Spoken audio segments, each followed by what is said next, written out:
Hello, I'm Andrew Hasty. I'm the lead driving instructor for Manatee Tech College Law Enforcement Program. First exercise we call the evasive maneuver. It's going to be a straight line. Speeds are 35 miles an hour plus or minus 2. At the far end there you can see a cone right in front of us in the middle. That's the point where you have to make a decision, either a sharp right turn or a sharp left turn, but then you have to come back into what we call the braking box, which is on the other side of that cone that's directly in front of us. You have about 75 feet to stop with your speed. When I instruct people how to do this, I tell them to get their speed out of the way as quick as possible, because the sooner you get to your speed, the sooner you can get off the brake, off the gas, and just let the car coast, because the car decelerates.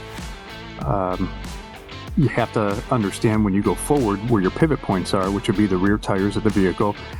If I'm going to make a left-hand turn going forward, I want to set the vehicle up tight to the right side, which means I want to be tight to the right side cones. And then the opposite, if I want to make a right-hand turn, I want to be tight to the left side cones. I'll go slow, just kind of walk you through it, and then we'll come back here and we'll go at speed. That's it. There's no braking at all until you get to the brake box. This is about 25 miles an hour. I'm going to make a left-hand turn. You have to shuffle steer, off the brake, off the gas. This is our brake box. So when we tell people how to brake, it's a threshold braking, which is a slow, steady pressure on the brakes. We're not slamming on the brakes. Let the car rock backwards, that's a complete stop. This time we'll go to the right.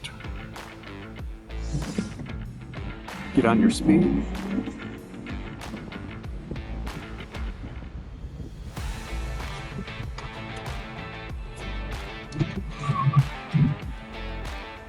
I was actually at 39 miles an hour, but we stopped within the brake box, so we're good. This is the forward serpentine. We have to enter the gate about 18 miles an hour, and then the row of cones that you see over off to the left, we're going to serpentine through them, slalom through them, put one on the driver's side, one on the passenger side. A tip or trick I tell people is you can see the cones on the driver's side, but you can't see the cones as easily on the passenger side, so you want to stay as far away from them as possible. You cannot touch the brake, but there's no speed requirement beyond the entrance of 18 miles an hour. I'll go slow, and then we'll come back and we'll do that speed.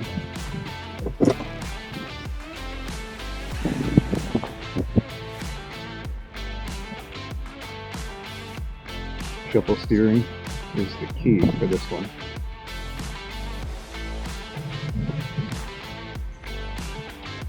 I'll do a complete stop. That was about 10 miles an hour.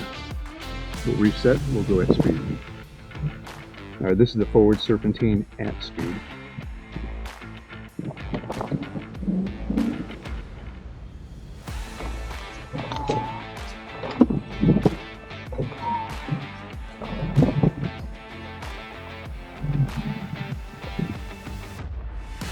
This is the reverse serpentine. The key thing of this is to find your next cone using the exterior mirrors.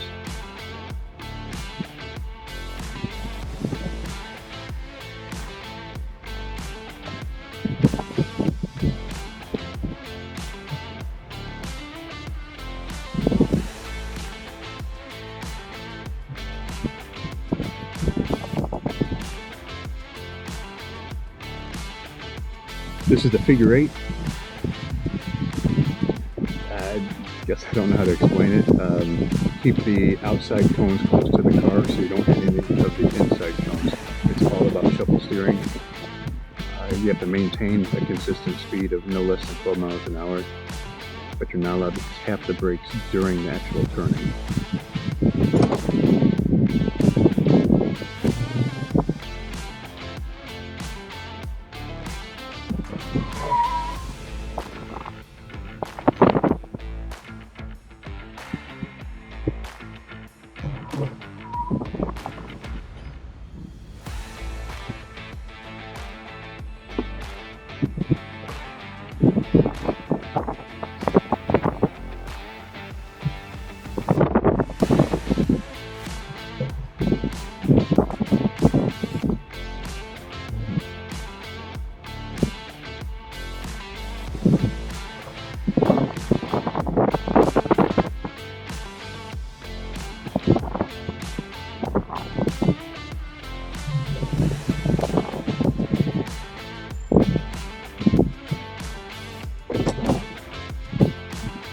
This is what we call cornering. We're going to drive down at speed 35 miles an hour plus or minus 2. At the end of this pad is another intersection identical to this. We decide to make a left-hand turn into an intersection or a right-hand turn into the intersection without hitting any cones. It's all about vehicle positioning and vehicle setup, like I mentioned before. If you're turning right, set up tight to the left, or if you're turning left, you set up tight to the right.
This is the pursuit course that we do on the final day of driving, where every individual exercise comes together.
You good? Yes, sir.